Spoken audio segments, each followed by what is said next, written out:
Jani Aalto yllätti positiivisesti ajamalla kolmanneksi.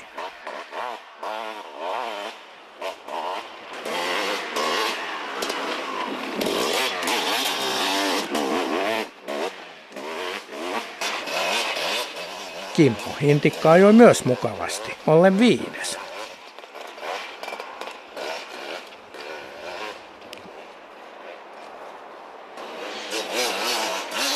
Tero Koskinen oli Kurikassa 8, samoin täällä.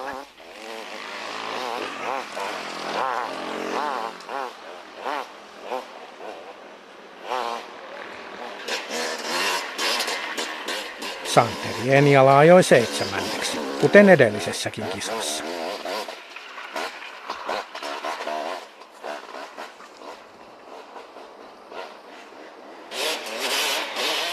Henri Mikkonen ajoi nyt kauden parhaansa, sijoittuen 4.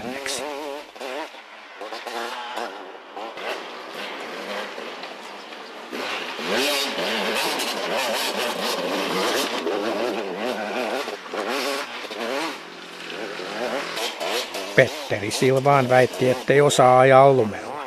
Tuloksena kuitenkin kauden toinen kakkos.